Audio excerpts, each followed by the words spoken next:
to Savannah to get some peace and relaxation, but I'll be traveling to Austin this fall and want to stop by when you're on the show. Well, any Sunday that happens, I will be there. I'm sorry you had to miss the anniversary party. How's it going, guys? I had a very full day today, and I really want to play this new season of Fortnite. So, yeah. Let's just jump into the most important thing. This movie I saw called Weapons. Look, I'm going to review this like a movie, guys. All right? I'm not going to be like, "Oh, very vague." I'm going to talk about this openly, no spoilers. But I'm going to openly talk about the plot of this movie, and anything I tell you is something that the movie tells you like 15 seconds into it. So basically, a classroom of children at 2:17 a.m. woke up, and they all came out of their house at the same exact time, and they all disappeared. And nobody really knows what happened. And Weapons is a movie about what happened on that day. And I'll tell you, the concept used in this film are not like something you've never seen before. Like, it's something that will feel somewhat familiar. It's almost too. I don't want to give away too much though, because I think there's some elements of this film that are, I guess, better as a surprise. But pretty quickly you get an idea of what's going on. But I'll just say that there's versions of this story that have been told for generations. And I think that this movie was excellent, man. Like, I really thought it was beautiful looking. The imagery is incredibly strong, and when I say that, I'm not even just saying the imagery is strong, like, because it shows like crazy pictures of stuff, or violent things. I'm saying that the cinematography in this movie feels very intentional, and similar to how I pointed it out in the movie Smile. There's a lot of half circles,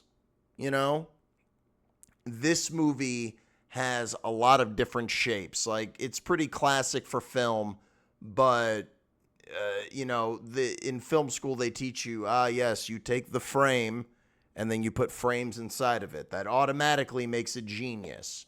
That's like what they say. And there's usually better if there's a reason for it. But in this, there's tons of shapes all over the place. And man, it's something that I feel like I want to dissect more, because at first I was like, all right, you're doing this thing. Make it mean something. And really, really did make it work. It went beyond mise-en-scène, though. It really went beyond a mise-en-scène sort of thing, because it wasn't just like what's in the room, but it was like the way that things were shot. Or sometimes, like how a certain door looked, or like the way that certain frames on the wall or windows were placed within the frame. I was very tense the whole time watching this. And to answer your question, is it based on an urban legend? The same way that what's it called? Shit. What was that movie called with Emma Stone where she was fucking, god damn it, the really good one, the one that reminded me of Monkey Bone, What is that damn movie called? Shit, I'm losing it now. What is someone Poor Things. Thank you, Crispy. Yeah. So the same way that Poor Things is the urban legend of Frankenstein, this movie Weapons in the same way is a different urban legend. I'm not going to say which, but it will become very obvious when you see it. I really like the characters in this movie.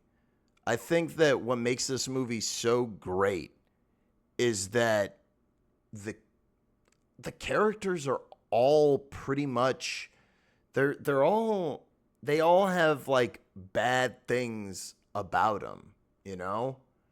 And some of that, like, most of the characters in this movie are repulsive, you know? Like they're all like they all have things about them where it's like that's awful. Like you're a bad person. Like and it's not defined by like, sex, race, age or anything like that. It's like just, you know, across the board, I would say for the most part, these people suck. But in a good way. And I got to tell you, the punchline that this movie builds up to, man, what makes this movie so great is the ending. The ending is really going to stick with me, and I love it for it. There was never once in the movie where I was like, that looks fake. Like everything looked so real, and I just really loved how the movie told me things about this story.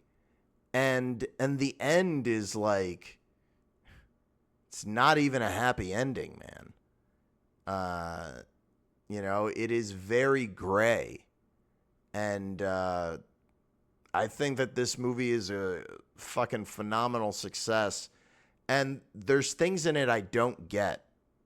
And maybe at some point I will. But there's very strange stuff in the movie, and the movie acknowledges it. And I think that's why it works so well, but it does do some tropes that I'm not crazy about, but at the same time, I think they're like expertly done, and it all looks so good to watch.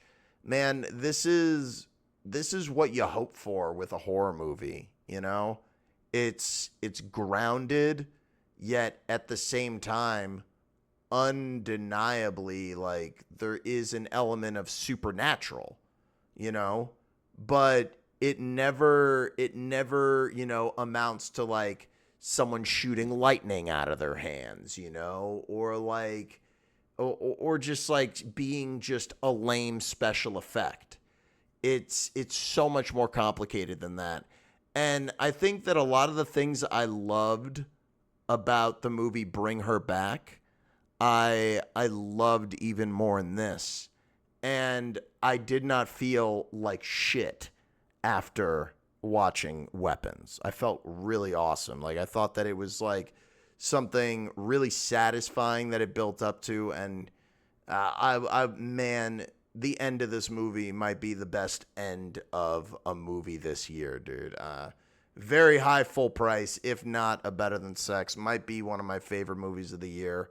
I don't know, dude. 9.5 at least out of 10. Like, it was so fucking awesome. It was awesome, man. The exact opposite of Longlegs. Longlegs doesn't have like the same vision as something like this does, where like it's way more tight and intentional. Longlegs is like really swinging for the fences in the most abstract way. And yeah.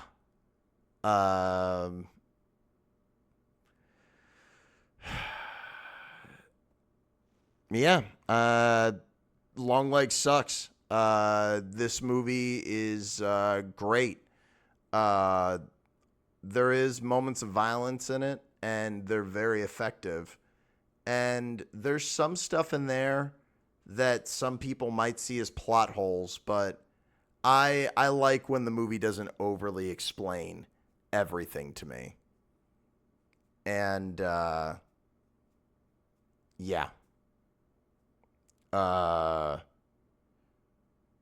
Yeah. I loved it. Go check it out. Any questions? I don't want to spoil anything, you know? How's it going, Rough Rider Sprite Lee? Thank you, thank you. This is definitely one of those anxious horror films, and it's extra anxious because it revolves around kids. You like it more than Barbarian? I don't know, man. I think I liked it just about as much as Barbarian, maybe more, dude. Because Barbarian goes kind of crazy at the end, but I don't know. I wasn't gonna just spoil it, but I hope that yeah. Yeah, I hope that clears up if you guys want to see it. It's a great horror movie, dude. It's fantastic. I can't recommend it enough. Now, it's pretty short, I guess. Dr. Chocula. Dr. Chocula has gifted 5 subs to viewers. Wow, dude.